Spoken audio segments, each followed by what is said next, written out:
पपीहा प्राणी जो कूक पुकार कर रहा है उस अकाल पुरख परमात्मा के आगे कि हे अकाल पुरख कृपा निधान, बारिश कर दो, मेघ को बरसाओ ताकि मैं अपनी प्यास बुझा सकूं। बबीहा प्राणी सिर्फ बरसात का ही पानी पीता है साध संगत जी, लेकिन उसकी पुकार कब परवान हुई, कब उस अकाल पुरख ने मेघ को, बादलों को फुरमान किया कि बरसों कृपाधार अब बारिश हो जाए। जब पपीहा ने, उस बबीहा प्राणी ने अमृत वेले उठकर पुकार करी, अरदास करी उस अकाल पुरख के आगे, तो नानक कहते हैं हे प्राणी, जब उस पक्षी की पुकार अमृत वेले सुन लेता है अकाल पुरख तो तेरी क्यों नहीं सुनेगा। जपजी साहिब में कहते हैं फिर की अगे रखिए चित्त से दरबार, मुँह के बोलन बोलिए जिस सुन धरे प्यार।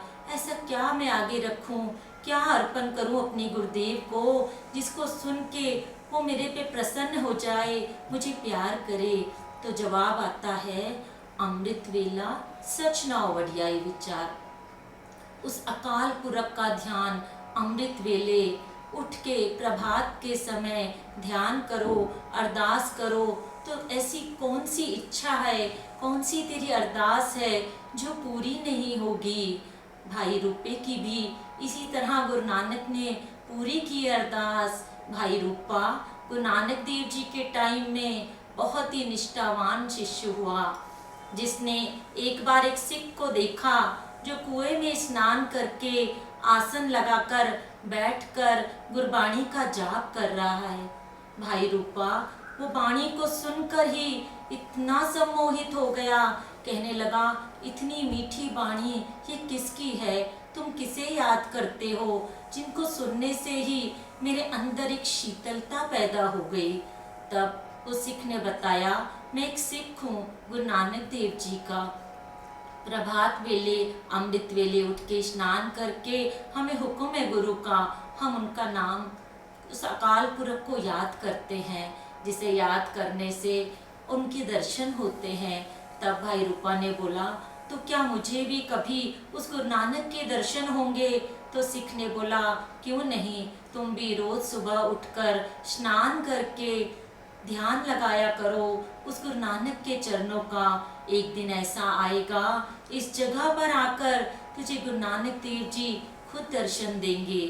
उस भाई रूपे को रंग चढ़ गया गुरबाणी का। साथ संगत जी रोज सुबह स्नान करके बैठ जाया करता था, गुरु चरणों का ध्यान लगाया करता था। जैसे जैसे रंग चढ़ता गया, उधर गुरु नानक के चरणों में अरदास पहुंच गई। एक दिन बाला मर्दाना के साथ जैसे ही कीर्तन करने बैठे मेरे अकाल पुरख जी, मर्दाना ने रबाब छेड़ी ही थी कि गुरु नानक देव जी ने रोक दिया, मर्दानिया कीर्तन तो फिर हो जाएगा, आज किसी सच्ची रूह की पुकार है, उसे दर्शन देने जाना है। और पहुंच गए मेरे अकाल पुरख जी मर्दाना के साथ उस भाई रूपे के पास। आंखें बंद करके ध्यान में बैठा हुआ था। जैसे ही देखा गुरु नानक देव जी को, चरणों में गिर पड़ा। गुरु नानक देव जी ने बोला, रुपया निहाल निहाल निहाल, हम तेरी भक्ति से बहुत प्रसन्न हैं, बोल क्या मांगता है।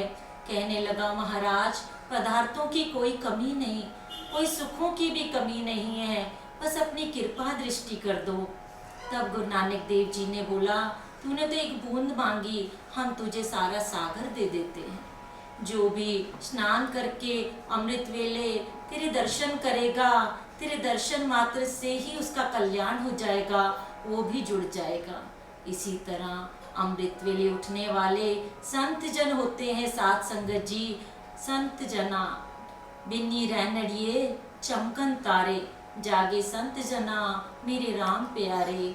जोगी भोगी रोगी वो तो जाग ही लेते हैं अपने अपने कष्ट और अपनी तपस्या के कारण, लेकिन गुरु का प्यारा सिख जो भलके उठ के स्नान करके गुरु का ध्यान करता है, उस अकाल पुरख का ध्यान करता है, उसकी अरदास उस बबीहे की कूक पुकार के जैसी परवान हो जाती है। गुरु नानक देव जी कहते हैं, मैं बलहार जाता हूँ उन सिखों पर जो सच्चे नाम से जुड़े हैं। जब बाबा नंद सिंह जी ने पूछा था संगत से, जिसमें संत सुजान सिंह जी भी थे, कि बोलो गुरु के मिलने की आस अच्छी है या गुरु से मिलन अच्छा है। सबने कहा, हमें नहीं पता, आप ही जानी जान हो, आप ही बताओ। तब बाबा नंद सिंह जी मुस्कुरा पड़े, बोले, मिलने में वो रस कहाँ है जो इंतज़ार में है। जो गुरु से मिलने की आस है ना, वो बड़ी प्यारी है। इसलिए साथ संगत जी अमृत वेले उठ के बबीहे की तरह कूक दिया करो, पुकारा करो अपने गुरु को, तो अब तुम्हारे सारे कार्य गुरु आप ही सवार देगा। वाहिगुरु जी।